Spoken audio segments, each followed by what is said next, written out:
Kahit kasagsagan ng bagyo, itinuloy ng mga pulis ang pag-aresto sa 9 na individual sa Cavite dahil sa kasong voice phishing o vishing. Kung ano, alamin sa ulat ni Patrick De Jesus.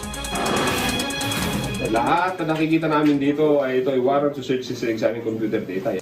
Hindi naging hadlang sa mga operatiba ng PNP Anti-Cybercrime Group ang bagyo para arestuhin ang 9 na suspect sa General Trias, Cavite nitong Miyerkules ng gabi. Sangkot umano ang mga ito sa voice phishing o phishing scam. Modus ng mga ito na tumawag sa magiging biktima at magpapanggap bilang bank representative upang makakuha ng pera. Inabot din ng 8 buwan ng surveillance at case build-up laban sa mga suspect.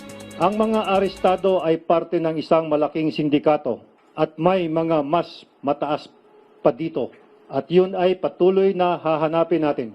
Tumambad sa mga operatiba ang iba't ibang cellphone, daan-daang SIM card at bank documents kabilang ang credit card account records. Madalas sa target ang mga may credit card at sa pamamagitan ng phishing, nakukumbinsi ng mga suspect na ibigay sa kanila ng biktima ang one-time password o OTP ng kanilang bangko. Dito, milyon-milyong pera ang kanilang nakukuha. They will call you, oh sir, yung account mo is blah blah blah, your credit card will be expiring soon, and then nakita namin you have points, like 20,000 points, kung gusto mo, we'll be converting this into a cash para kung mag-expire man, hindi masasayang. So, voice phishing is a manipulation. Dahil dito, hinikayat ng PNP ACG ang mga bangko na imbestigahan din ang posibleng inside job kung bakit may access sa mga suspect sa detalye ng kanilang kliyente. Ibig sabihin may nagbebenta po sa information na ito at binibili po nila. They are acquiring like 1,000 leads and they are paying it 100 pesos per lead. So meron silang 100,000 na binibili na information, worth of information 100,000 in a monthly basis.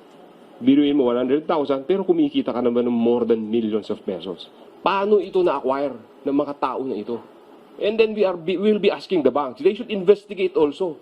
Sasampahan ng mga suspect ng kasong paglabag sa Access Devices Regulation Act, computer-related fraud at pinag-aaralan ding sampahan sila ng reklamong economic sabotage.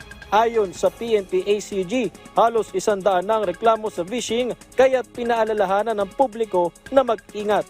Patrick De Jesus para sa Pambansang TV sa Bagong Pilipinas.